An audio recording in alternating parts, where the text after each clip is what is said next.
if anything, I recommend slow down. Okay, it's education, just slow down.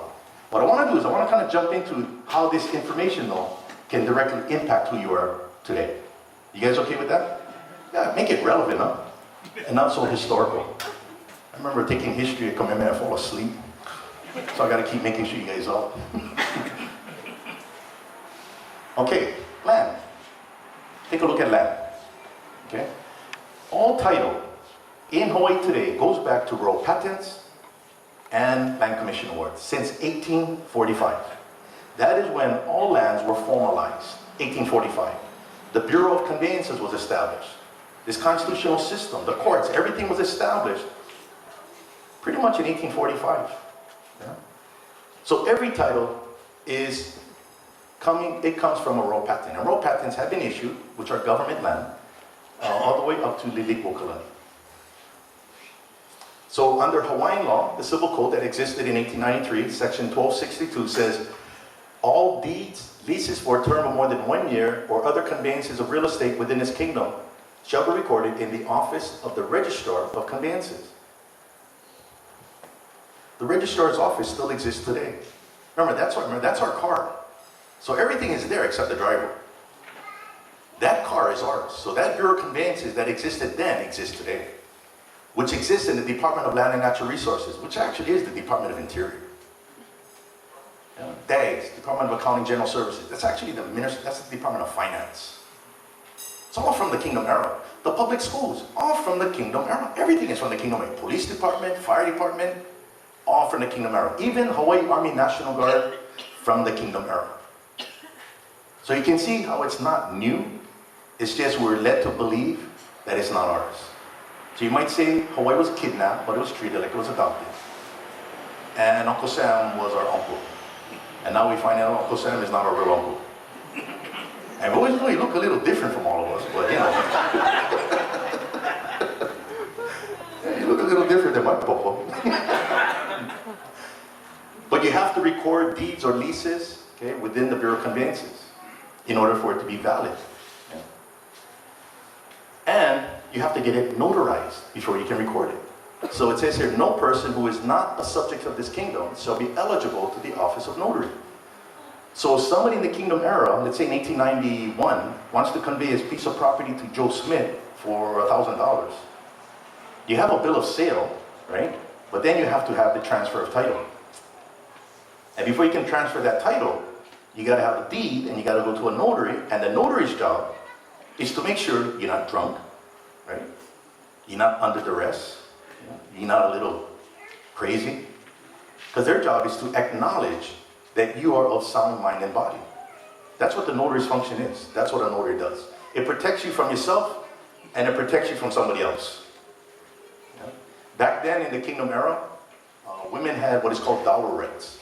So when the husband and wife wants to transfer property, the husband signs for it, and the notary will say, okay, I acknowledge you're okay with this, but now I need you to leave the room. I need to talk to your wife. Are you being coerced to sign this because you're going to lose your dower rights? And then she says, my husband's threatening me. No notary. That's how it works. That's land titles. That's called common law. Okay? That's the function of a notary. Now, rural patents could not be granted by the provisional government in 1893 because they were self-declared. They were criminals. So you can't issue rural patents, right? Also, deeds of conveyances after January 17 cannot be considered lawful because the registrar and the notaries were all insurgents. It's like they all syndicate. And why are they insurgents? Because President Cleveland said they're insurgents, and he asked the Queen, once reinstated, will you grant amnesty to these criminals so they won't be executed for committing treason? And the Queen agreed after reinstated, but wasn't reinstated, so that means they're still criminals. So I'm not being personal. I really don't care about Sanford Dole. Yeah, but his family didn't commit treason. He did. So when my dad committed a crime, hey, don't blame me. It's my dad. So I'm not putting this on family. I'm saying individuals. They all were not officers of the Hawaiian Kingdom. Here's an example of fraud that's in the Bureau of Conveyances. Roll patent. Roll patents were issued by the Queen before January 17, 1893. Here's a roll patent that was issued and recorded in the Bureau of Conveyances. February of 1893. Lili'o Kalani, by the grace of God, Queen, crossed out, handwritten, Sanford Dole, President of the Provisional Government. That's fraud. It says, again, Lili'o Kalani crossed out, Sanford B. Dole. Instead of by the Queen, by the President, James King, so-called Minister of the Interior. This is fraud. That's fraud. Now, if I'm a title abstractor from America, working for Title Guarantee, and I'm doing a title search, whoa, who's that? First question I'm gonna ask, who's Sanford Dole? Because I don't know, I'm from California. Oh, don't worry about it. No, it's fine. No, that's fraud. Who is Sanford Dole? Okay, he's a criminal. There was an investigation by the President of the United States. Negotiations began with the Queen to see if she would grant amnesty. You know, you see how problematic it's going to get? So you know what title companies do? They don't go that far. Let's kind of stop about tree conveyances. Maybe let's go back to the 1950s. See, then it still looks good. Now, wouldn't you think they would come up with their own template? Why would they even do that? Arrogance. This is a sign of power. To show everybody the Queen is not the Queen. Look, I just crossed her name out. I'm the President. Because they believed it was going to be a part of the United States. And that never happened. Now, this is now evidence of treason. You see how you got to watch what you say and what you do? Yeah. So since August 1898, when America took over, Spanish-American War, the deeds of conveyances to real estate and mortgages cannot be considered lawful because they were executed by insurgents who were maintained in the territory of Hawaii. Sanford Dole stayed the same, all the notaries, still criminals. Hawaiian Kingdom law was not administered by the president through military government, was it? And consequently, all titles since 1893, defective. And that's not in getting political. I'm just saying, look at the notary. That notary is a criminal. That's real simple. In order to show and prove that person is not a criminal, show the treaty that Hawaii is a part of the United States. No treaty. So you got here a chain of title. Started with Commander III, 1845. He owned all the lands, okay, together with the chiefs and people. It's in the Constitution. Royal patents going to be established since 1845. Okay. In this case, in 1854, a royal patent is issued to some guy named Joe Smith or Joe Kealoha. In order for Joe Kealoha to pass it to somebody else, a conveyance, let's say in 1874, he needs to get it in a deed form, and get it notarized, and then registered with the Bureau of Conveyances. Then this guy conveyed it in 1884, notary, registration. 1894, notary, registration. 1897, notary, registration. 1975, notary, registration. Somebody today owns that property. What we have is a break in the chain of title. Incompetent notary. No treaty. No treaty. Who's this notary right here? State of Hawaii notary. Might be my auntie. But still no good. So that took out that conveyance. Now what about these other conveyances? In 94 and 97. Well, there was the agreement of restoration that said these people are criminals. They weren't granted amnesty. But that took out those conveyances. So legally speaking, nothing changed since 1893. But what has happened is an exchange of funds, equity, equitable interest. So people did buy property. Bills of sale did take place, but legal title never transferred. That's what happened. Why did legal title not transfer? Because the United States did not administer Hawaiian law under the laws of occupation. So everyone today has a break in the chain of title. So that's one aspect of the problem.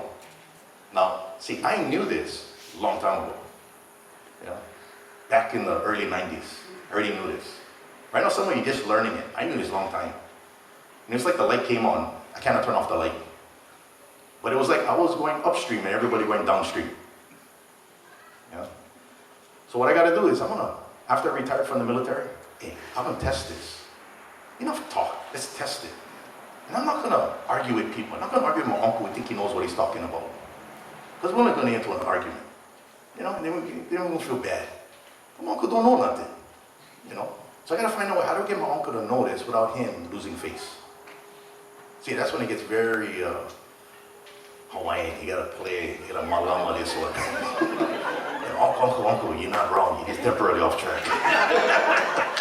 Because me too, I was off track too. You know, let's help each other. Let's low limo. You know? So if Hawaiian law exists, it exists, right? It exists. And I can't deny it. So I'm gonna use it. See, now I'm gonna come up with a battle plan, because I already got the intel. I'm gonna come up with a battle plan. And I'm gonna focus on land titles, because I know nobody can argue about land titles because it's documents in the Bureau. It's not me trying to convey to you to believe who owns what. Title is title. It's like being pregnant. You're either pregnant or you're not pregnant. You either own it or you don't own it. It's really that simple. Yeah? And you only got what the guy had before you. And that guy before you only got what the guy before him has. That's called a chain of title. An abstract. So we're going to create a title company under Hawaiian law. 1880 co-partnership statute, right here. This is the law. An act to provide for the registration of co-partnership firms. So from 1880, if you're going to do a general partnership, you got to record it in the Bureau of Conveyances. So it says here, whenever any two or more persons shall carry on business in this kingdom in co-partnership, it shall be incumbent for such persons to file in the office of the Minister of the Interior Department, Department of Land and Natural Resources, Bureau of Conveyances. That's why if you go to the Bureau of Conveyances, you will see from 1880 until the mid-1890s, you will see general partnerships recorded. So what I did, pulled up a couple of general partnerships, look at the template, they're all the same. Hey, we're going to make our own. We're going to file it. So we created, December 10th, 1995, Perfect Title Company. Not perfect title, because nobody got perfect title. This is called perfect title. In order for you to perfect your title, you got to know you know more title. And you're gonna need us, you go pay us to tell you you don't want nothing. So you can get something. So we're gonna come out and do title reports for $1,500, $1,500. That goes all the way back to 1845. That same title search, done by Title Guarantee, $75,000. $1,500.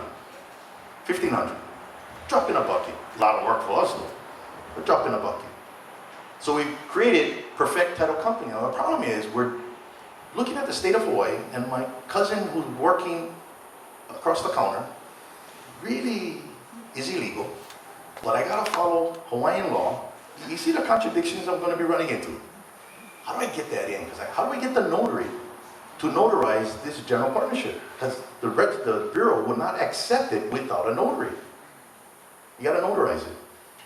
So in that deed it says, the above mentioned parties have agreed to form a general partnership under the firm name of Perfect Title Company in the business of researching, manufacturing, and selling of land title reports.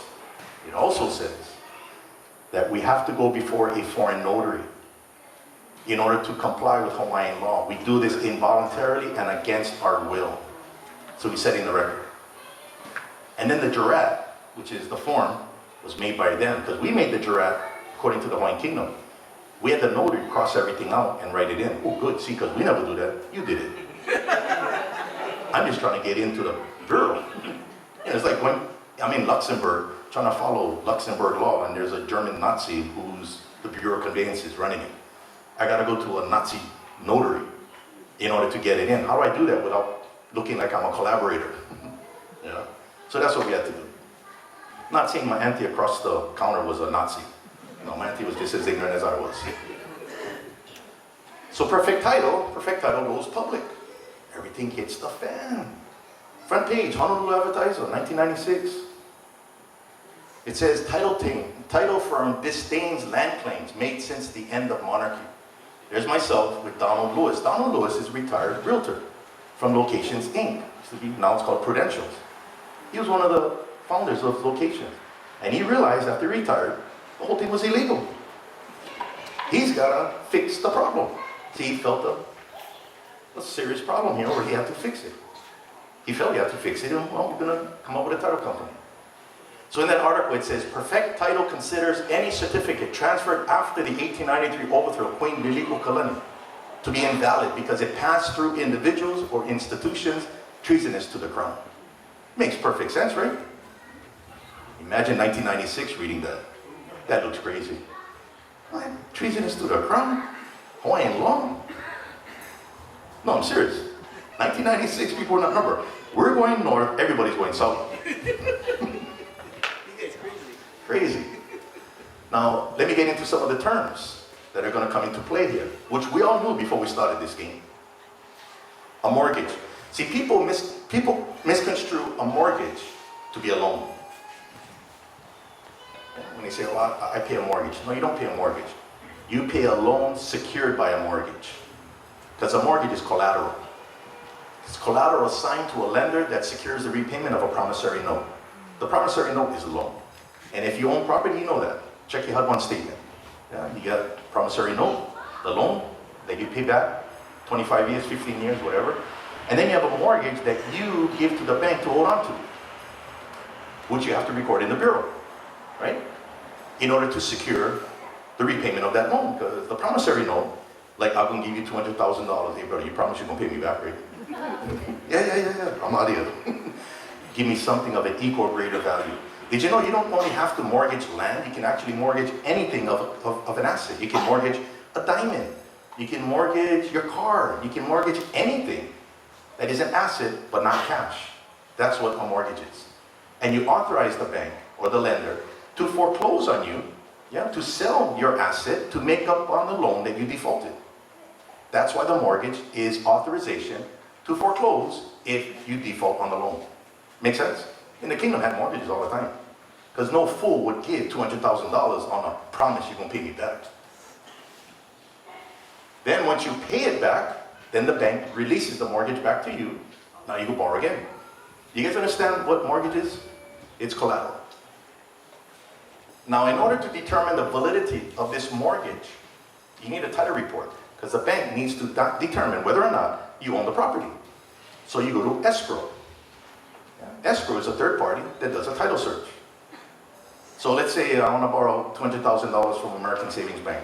And they ask me, oh, Keanu, do you have anything like an asset, like land that we can temporarily hold on to as a lien to ensure the repayment of the loan? Oh yeah, I own Kaho'okahi. Really? Yeah, I've been in my family for 100 years. Okay, well, I need you to go to escrow for them to do a title report to determine the chain of title if in fact you own the property. And then, once they do a title report, the bank doesn't take the word of the title company. The bank wants title insurance. Title insurance is when you have an insurance company like Chicago Title, Tycor, Stewart Title. What they do is underwrite the title report. What that means is they ensure the accuracy of the title search in the amount of the money you borrowed. A lot of pressure on a title company, huh? You better make sure there's no defects in this chain of title.